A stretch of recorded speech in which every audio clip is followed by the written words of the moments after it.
وضو آدمی کو بعض عبادتوں مثلا نماز یا قرآن مجید کے حروف کو چھونے کے لیے طہارت سے ہونا چاہیے۔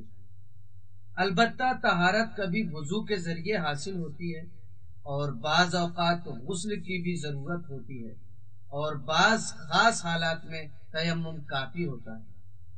وضو کرنے کے لیے پہلے ہمیں نیت کرنا چاہیے، یعنی اس بات کی طرف توجہ رہے کہ خدا کی خوشنودی حاصل کرنے اور نماز پڑھنے کے لیے وضو کر رہا ہوں۔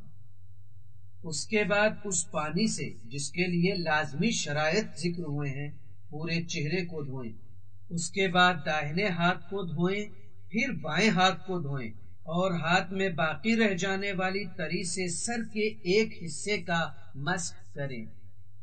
پھر اس کے بعد ترتیب کے ساتھ داہنے ہاتھ سے داہنے پیر کا اور بائیں ہاتھ سے بائیں پیر کا مسح کریں۔ وضو میں اعضاء پر چلو سے پانی ڈالنا ضروری نہیں ہے، نل کی ٹوٹی سے بھی استفادہ کیا جا سکتا ہے۔ نیت اور چہرے کا دھونا۔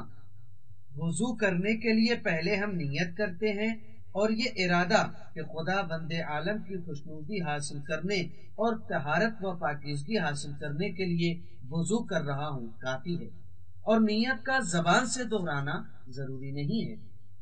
چہرے کو دھونے کے مرحلے میں ہمیں اپنے پورے چہرے کو پیشانی کے اوپری حصے یعنی بال اگنے کی جگہ سے چھٹی تک دھونا چاہیے اور چوڑائی میں انگوٹھے اور درمیانی انگلی کے درمیان جتنا حصہ آ جائے اس کا دھونا ضروری ہے۔ البتہ ایسے افراد جن کے سر کے بال جھڑ گئے ہوں یا ان کا ہاتھ معمول سے چھوٹا یا بڑا ہو تو ایسی صورت میں وہ عام معمولی لوگوں کے مطابق عمل کریں گے۔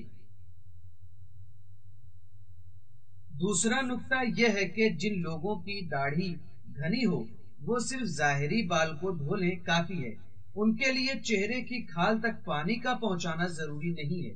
اسی طرح آنکھ اور ناک کا اندرونی حصہ اس کو دھونا ضروری نہیں ہے۔ اور اس سلسلے کی آخری بات یہ ہے کہ چہرے کو اوپر سے نیچے کی طرف دھوئیں گے، اور اگر اس کے برخلاف نیچے سے اوپر کی طرف دھویا جائے تو وضو صحیح نہ ہوگا۔ ہاتھوں کا دھونا۔ چہرے کو دھونے کے بعد پہلے دائیں ہاتھ کو، اس کے بعد بائیں ہاتھ کو کوہنی سے انگلیوں کی نوک تک اس طرح دھونا چاہیے کہ پانی پورے میں پہنچ جائے۔ ہاتھوں کو بھی چہرے کی طرح اوپر سے نیچے کی طرف دھویا جائے گا، لیکن اگر وضو کرتے وقت پانی کے کچھ قطرات بے اختیار کوہنی کی طرف چلے جائیں تو کوئی حرج نہیں ہے۔ وضو سے پہلے ہاتھوں کو دھونا مستحب ہے، لیکن بدقسمتی سے بعض لوگ وضو سے پہلے اگر ہاتھ یا چہرے کا کچھ حصہ دھو لیتے ہیں تو پھر وضو میں اس کا کچھ حصہ ہی دھوتے ہیں اور اس بات پر دھیان نہیں دیتے کہ وضو کے لیے ہر عضو کو پورے طور پر کم از کم ایک مرتبہ دھونا ضروری ہے۔ ایک مرتبہ مکمل طور پر دھونے کے بعد دوسری مرتبہ بھی دھونا جائز ہے، لیکن تیسری مرتبہ حرام ہے۔ البتہ ہر دفعہ مکمل طور پر دھونے کے مرحلے میں کئی چلو پانی لے سکتا ہے، لیکن اگر کسی کے ہاتھ ہی نہ ہو تو پھر اس پر سے یہ فریضہ ساقط ہے، مگر یہ حکم اس شخص کے لیے ہے جس کا ہاتھ کوہنی سے کٹا ہوا ہو، لیکن اگر ہاتھ کا تھوڑا حصہ باقی ہو تو اتنا ہی دھونا کافی ہے۔ سر اور پیروں کا مسح۔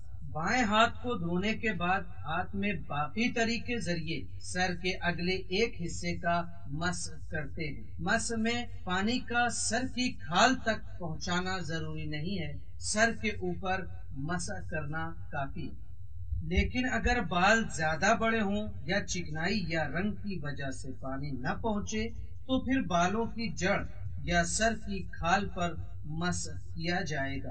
جن لوگوں کے سر پر بال نہیں ہیں وہ معمولی بال والے افراد جیسا عمل کریں گے۔ سر کا مسح جس مقدار میں بھی ہو کافی ہے، لیکن مستحب ہے کہ چوڑائی میں 3 بدھی ہوئی انگلیوں کے برابر اور لمبائی میں 1 انگلی کے برابر ہو۔ لیکن اس بات کا خیال رہے کہ مسح کرتے وقت سر کی رطوبت چہرے کی تری سے نہ مل جائے۔ اس کے بعد داہنے پیر کا مسح کریں، پھر بائیں پیر کا مسح کریں۔ پیر کا مسح پیر کی کسی انگلی کے سرے سے شروع کر کے پنجے کے اوپر تک کریں۔ البتہ بعض مراجع تقلید کے فتوے کے مطابق پیر کا مسح پنڈلیوں کی ابتدا تک کرنا چاہیے، لیکن پیر کے مسح کی چوڑائی 1 انگلی کے برابر بھی کافی ہے، لیکن مستحب ہے پوری ہتھیلی پنجے کے اوپر کھینچی جائے۔ پیر کا مسح پیر کی کسی انگلی کے سرے سے شروع کیا جا سکتا ہے، اور ضروری ہے کہ اپنا ہاتھ پیر کے پنجے کے اوپر کھینچا جائے اور مسح کرتے وقت باریک موزہ بھی پنجوں میں نہ ہو۔ البتہ جبیرہ والے وضو میں جبیرہ پر مسح کیا جا سکتا ہے۔ چنانچہ اگر کسی کا پیر مصنوعی ہو تو اسے مسح کرنے کی ضرورت نہیں ہے، لیکن اگر پیر کے مسح کی جگہ کا کچھ حصہ طبیعی اور بقیہ مصنوعی ہو تو طبیعی حصے کی مقدار پر مسح کافی ہے۔ جس وقت سر یا پیر کا مسح کیا جا رہا ہو اسے اپنی جگہ ثابت رہنا چاہیے، کیونکہ حرکت کے ساتھ ان کا مسح صحیح نہیں ہے۔ مسح کی جگہ کو خشک ہونا چاہیے، اور اگر وہ تر ہو تو مسح سے پہلے اسے خشک کر لینا چاہیے۔